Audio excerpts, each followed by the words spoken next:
Hello every one. ഇന്ന് April 30 അപ്പോൾ ഇന്നത്തെ കറണ്ട് അഫയേഴ്സ് ആണ് ഈ വീഡിയോയിൽ ഞാൻ ഡിസ്കസ് ചെയ്യാൻ പോകുന്നത്. അപ്പോൾ നമുക്ക് ഇന്നത്തെ ഫസ്റ്റ് ന്യൂസിലേക്ക് കടക്കാം. India and Egypt deliberate to strengthen ties through avenues of strategic collaboration in skill development. അപ്പോൾ ഇന്ത്യയും ഈജിപ്റ്റും ഡെലിബറേറ്റ് ചെയ്തിരിക്കുകയാണ് കൊളാബറേഷൻ സ്കിൽ ഡെവലപ്മെൻറ്റിലുള്ള സ്ട്രാറ്റജിക് കൊളാബറേഷൻ അവന്യൂസ് വഴി സ്ട്രാറ്റജിക് കൊളാബറേഷൻ സ്ട്രെങ്തൻ ചെയ്യാൻ വേണ്ടിയിട്ടുള്ള ഡെലിബറേഷൻ നടത്തിയിരിക്കുകയാണ്. അപ്പോൾ നമുക്ക് അതിൻ്റെ ഡീറ്റെയിൽസ് ഒന്ന് വായിക്കാം. The ministry of skill development and entrepreneurship MSDE Government of India hosted a high-level Egyptian delegation led by Chief Professor Dr. Ayman Baha El-Din, Deputy Minister of Technical Education, for a pivotal round of deliberations at Kaushal Bhavan, New Delhi on 28th April 2025. This engagement marks another milestone in the ever-strengthening India-Egypt relationship, building on the momentum of the 2023 elevation of bilateral ties to a strategic partnership and the recent recognition of Prime Minister Sri Narendra Modi with Egypt's highest civilian honor. The Egyptian delegation shared insights into Egypt's comprehensive TVET reforms, including the European Union-supported TVET Egypt Reform Program and the establishment of sector skill councils, which resonate with India's scalable and affordable skilling models. Both sides acknowledged the success of ongoing collaborations such as the 2024 MOU between India's NIELIT and Egypt's Information Technology Institute, the LCVD group's partnership with the Amity University and the Indian-supported Vocational Training Center in Cairo. Looking ahead, the two countries identified several promising avenues for future cooperation. അപ്പോൾ നമുക്ക് next ന്യൂസിലേക്ക് കടക്കാം. President presents Padma awards Shekhar Kapur, S Ajith, Ravichandran Ashwin among other awardees. അപ്പോൾ നമുക്ക് അതിൻ്റെ details വായിക്കാം. Padma awards ആർക്കൊക്കെയാണ് കിട്ടിയത് എന്നുള്ള ഡീറ്റെയിൽസ് ആണ് നമുക്കൊന്ന് വായിക്കാം. President Draupadi Murmu conferred the prestigious Padma Awards to 71 distinguished individuals at the civil investiture ceremony held at the Rashtrapati Bhavan's Darbar Hall. The honors included 4 Padma Vibhushan, 10 Padma Bhushan and 57 Padma Shri awards recognizing outstanding contributions across diverse fields. The late Osamu Suzuki, former chief of Suzuki Motor Corporation, the late singer Pankaj Udhas, the late Sushil Kumar Modi, former Bihar Deputy Chief Minister, film director Shekhar Kapoor, and Lakshmipati Ramasubbayar, publisher of Tamil daily Dinamalar, were among the prominent personalities conferred with the Padma Awards by President Draupadi Murmu. President Murmu conferred 71 of the 139 distinguished persons who were named for the country's civilian awards, Padma Vibhushan, Padma Bhushan and Padma Shri on the eve of the 76th Republic Day in January this year.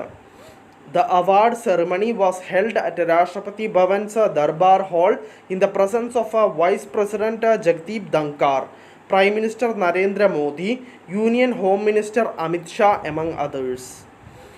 Among the awardees, 4 received Padma Vibhushan, the second highest civilian honor in the country, while Suzuki and the late M.T. Vasudevan Nair, Malayalam writer and film director, were conferred the award posthumously. Chairman of Asian Institute of Gastroenterology and AIG Hospitals, D. Nageshwar Reddy, and violinist Lakshmi Narayana Subramaniam received their awards in person. Veteran actor Mr. Kapoor, Telugu actor Nandamuri Balakrishna, Pankaj Udhas posthumous, Sushil Kumar Modi posthumous, former hockey player P.R. Srijesh, Tamil actor S. Ajit Kumar, Chairperson of Zydus Life Sciences, Pankaj Patel, and Vinod Dham, an Indian-American engineer widely known as the father of Pentium, were the 10 distinguished personalities conferred with a Padma Bhushan. As many as 57 prominent personalities were conferred with the Padma Shri. These include Mr. Rama Subbayar, former chairperson of the State Bank of India, Arundhati Bhattacharya, industrialist Pavan Kumar Goenka, wildlife researcher and Marathi author Maruti Bhujangrao Chitampalli, who gave unique dictionaries on birds, animals, and trees, and master puppeteer Bhimava Doddabalappa Shilekyatara, who was one of the first women to practice Togalu Gombeyata, leather puppetry. Former AIMS and SGPGI director A.K. Mahapatra and Punjabi singer Jaspinder Narula Kaul were also awarded the Padma Shri. This year, the Padma Awards were given to 30 unsung heroes, including 100-year-old Libya Lobo Sardesai, who played an important role in Goa's freedom movement. അപ്പോൾ നമുക്ക് next ന്യൂസിലേക്ക് കടക്കാം. Book on Ramanujan's life and legacy to be launched in New Delhi. അപ്പോൾ രാമാനുജൻ്റെ life and ലെഗസിയെ കുറിച്ചിട്ടുള്ളൊരു book launch ചെയ്യാൻ പോവുകയാണ്. സോ അതിൻ്റെ ഡീറ്റെയിൽസ് നമുക്കൊന്ന് വായിക്കാം. The National Archives of India is set to launch a new book on Srinivasa Ramanujam, widely regarded as one of the greatest mathematics in history. The launch ceremony will be held on Wednesday at the Dr. Ambedkar International Center in New Delhi, titled Ramanujan, Journey of the Great Mathematician. The book chronicles the life and work of Ramanujam, offering insights into his journey from modest beginnings in Erode, Tamil Nadu, to his revolutionary contributions in number theory, infinite series, and continued fractions. Despite having little formal training in mathematics, Ramanujan produced theorems that continue to astonish and influence the global mathematical community. In a significant development for archival research and digital access, the National Archives of India will also launch Abhilekh Patal version 3.0, a revamped platform for assessing historical records. The organization recently received ISO certification, marking a milestone in its commitment to excellence and accessibility. അപ്പോൾ നമുക്ക് next ന്യൂസിലേക്ക് കടക്കാം. Government sets up a panel to draft plan for new national manufacturing mission. And the details വായിക്കാം. The government has formed an interministerial committee to design the main plan for new national manufacturing mission, an official said. The mission was first announced in budget on February 1 to boost the Make in India initiative. The committee is led by Niti Aayog CEO BVR Subramaniam and is holding several meetings with important stakeholders. Stakeholders consultations are on, including with states and domestic industry. The committee will look at the framework of the mission, an official said. The mission will focus on 5 key areas, making it easier and cheaper to do business, preparing a future-ready workforce, strengthening the MSME sector, providing better technology, and ensuring high-quality products. It will cover small, medium, and large industries. Currently, manufacturing makes up about 16 to 17% of India's GDP. The government wants to raise this share through the new mission. The mission will also offer policy support and create a governance and monitoring system for both central ministries and state governments. An industry expert said the mission is expected to enhance competitiveness, increase efficiency, foster innovation, integrate domestic manufacturing into global value chains, and make India a globally competitive manufacturing hub. India's ambitious Make in India project. Make in India is a government program started in 2014 to encourage companies to manufacture their products in India and boost investment in the country. Its goals were to create more jobs, raise the share of manufacturing in India's economy, and make India a global manufacturing hub. The program the program focuses on important sectors like automobiles, in electronics, textiles, pharmaceuticals, and food processing. It also aims to improve ease of doing business, attract foreign investment, and support innovation and skill development through projects like Skill India and Startup India. Many reforms have been made to simplify rules, develop better infrastructure, and offer incentives for manufacturing. To support Make in India further, the government has launched new initiatives like the Production Linked Incentive Scheme and Atmanirbhar Bharat Abhiyan, which focuses on strengthening local industries and making India more self reliant. Overall, Make in India has helped build India's reputation as a rising manufacturing and investment destination. അപ്പോൾ നമുക്ക് next ന്യൂസിലേക്ക് കടക്കാം. NMCG approves annual master plan to promote river sensitive urban planning under RCA. അതിൻ്റെ details നമുക്കൊന്ന് വായിക്കാം. The National Mission for a Clean Ganga (NMCG) has approved the annual master plan under the River Cities Alliance to chart a roadmap of initiatives to be undertaken across the year. As per the Jal Shakti Ministry, the plan focuses on integrating river-sensitive urban planning within India's growing cities. It encompasses a series of capacity-building programs, knowledge exchange platforms, development of technical tools, expert guidance, and thematic case studies. The ministry highlighted that the promotion of a river considerations within city master plans through the organization of river sensitive master planning training programs across states will also focus in 2025. To support the formulation of urban river management plans, the NMCG will conduct training sessions including onboarding programs specifically for RCA cities in Tamil Nadu, with further sessions planned for additional states. നമുക്ക് next ന്യൂസിലേക്ക് കിടക്കാം. World day for safety and health at വർക്കായിട്ട് observe ചെയ്യുന്നത് 28 ഏപ്രിലാണ്. അതിൻ്റെ details നമുക്കൊന്ന് വായിക്കാം. The annual day for safety and health at work on 28 April promotes the prevention of occupational accidents and diseases globally. It is an awareness-raising campaign intended to focus international attention on the magnitude of the problem and on how promoting and creating a safety and a health culture can help reduce the number of work-related deaths and injuries. In 2003, the International Labour Organization began to observe World Day in order to stress the prevention of accidents and diseases at work.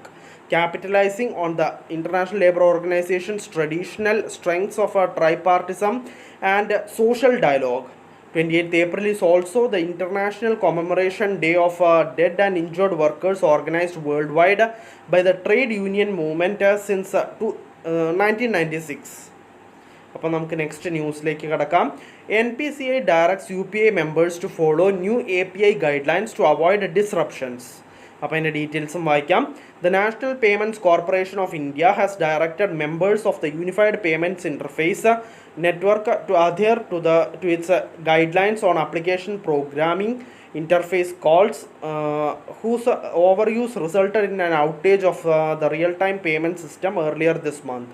APIs are a set of protocols and tools that enable source data exchanges between banking systems and the UPI network.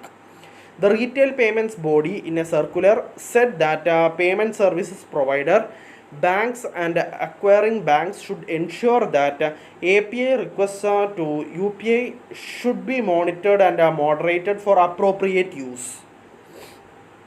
അപ്പോൾ നമുക്ക് next ന്യൂസിലേക്ക് കിടക്കാം. RBI to infuse 1.25 trillion rupees worth of liquidity through bond purchases. അപ്പോൾ bond purchases വഴി 1.25 trillion റുപ്പീസാണ് RBI infuse ചെയ്യാൻ പോകുന്നത്. അപ്പോൾ അതിൻ്റെ ഡീറ്റെയിൽസ് നമുക്കൊന്ന് വായിക്കാം. The Reserve Bank of India will purchase government bonds worth 1.25 trillion rupees, that is $14.71 billion, through open market operations over 4 tranches in May, It's a latest measure to infuse liquidity into the banking system. The first tranche of 50,000 crore rupees is scheduled for May 6th, followed by three tranches of 25,000 crore each on May 9th, 15th, and 19th, respectively. The announcement is the RBI's latest liquidity infusion measure, with 1.2 trillion rupees added in April through debt purchases and FX swaps.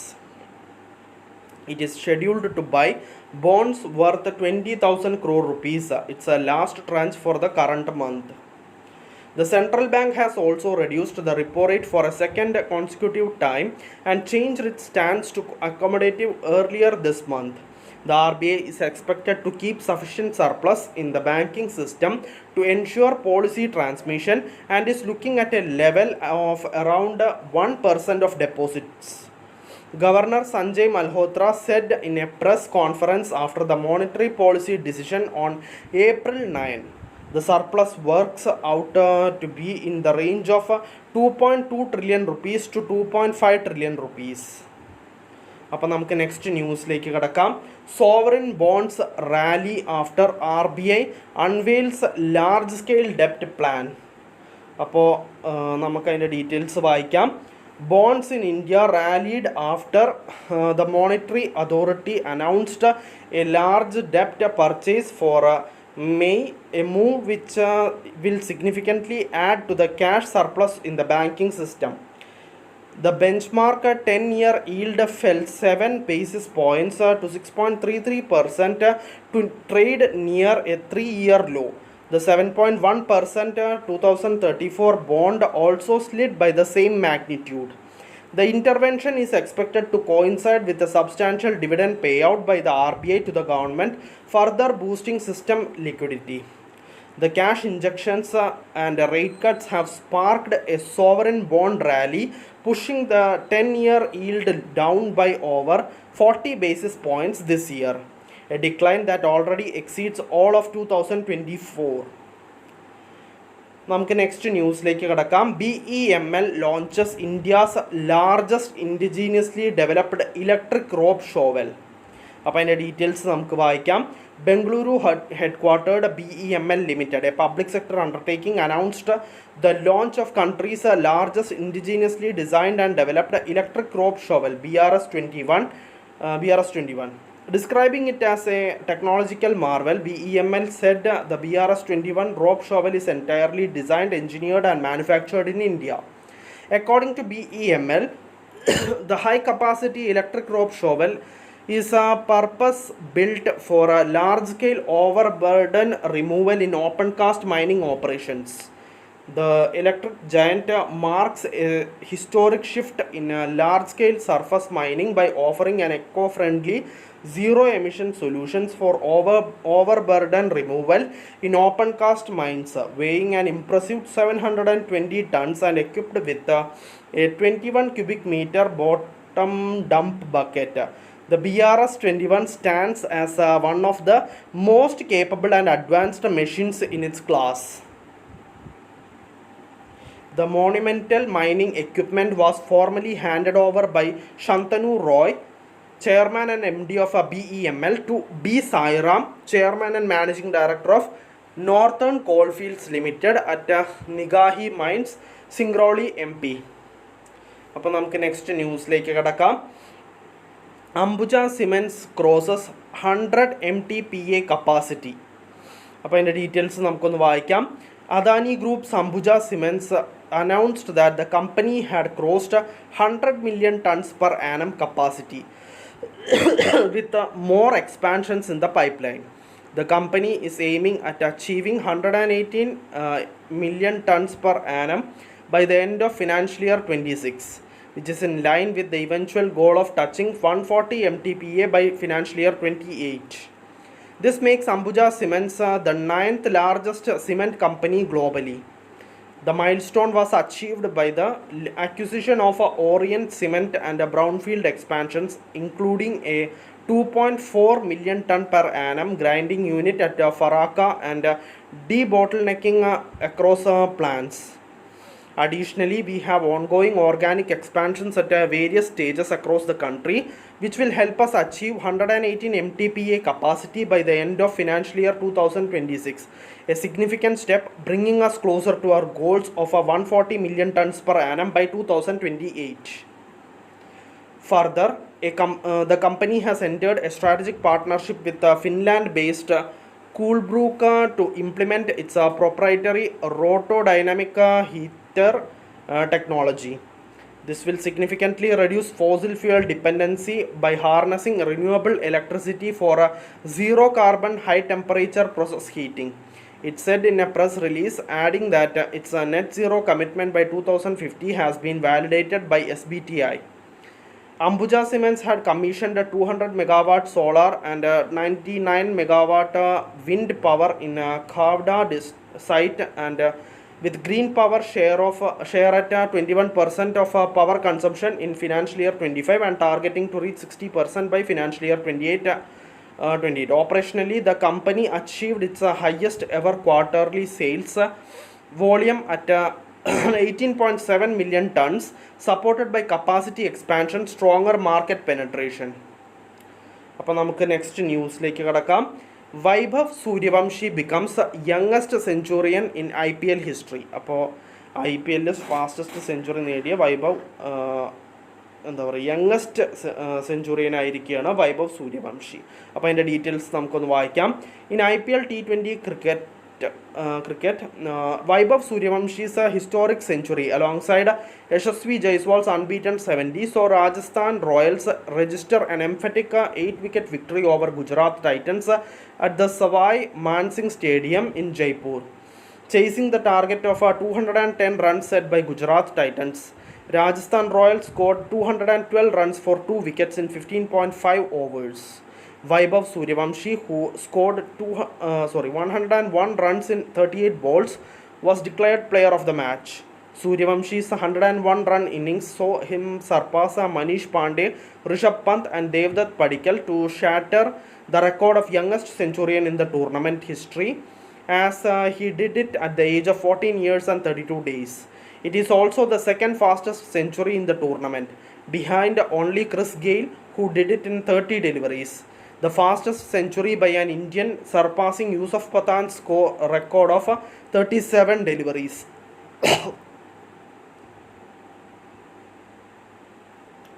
അപ്പോൾ നമുക്ക് next ന്യൂസിലേക്ക് കടക്കാം.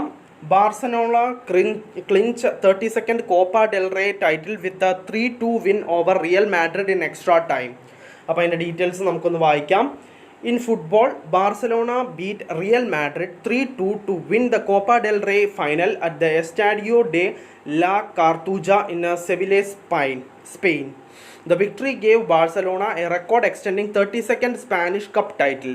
Jules Koundé's late strike in extra time secured Barcelona's second trophy of the season, having earlier won the Spanish Super Cup, also by defeating Real Madrid in the 84th minute. Barcelona exploited Madrid's high defensive line, with Ferran Torres equalizing it to make it 2-2. The match went into extra time when Barcelona eventually clinched victory. അപ്പോൾ നമുക്ക് next ന്യൂസിലേക്ക് കടക്കാം. Manush Shah, Diya ചിറ്റാലെ clinch mixed doubles title at WTT contender Tunis 2025. അപ്പോൾ അതിൻ്റെ details വായിക്കാം. In table tennis, the Indian pair of Manush Shah and Diya Chitale have clinched the mixed doubles title at the WTT contender Tunis 2025 held in Tunis, the capital of Tunisia. The Indian duo secured the summit clash with a thrilling 3-2 win over the second-seeded Japanese pair of Sora Matsushima and Miwa Harimoto. The final scoreline read 11-9, 5-11, 14-12, 3-11, 11-6. അപ്പോൾ ഇന്നത്തെ current അഫയേഴ്സിൽ ഇത്രയേ ഉള്ളൂ. ഒരുവിധം എല്ലാ important ന്യൂസും ഞാൻ discuss ചെയ്തിട്ടുണ്ട്. നമുക്കിപ്പോൾ നാളത്തെ കറണ്ട് അഫയേഴ്സിൽ വീണ്ടും കാണാം. So bye every one.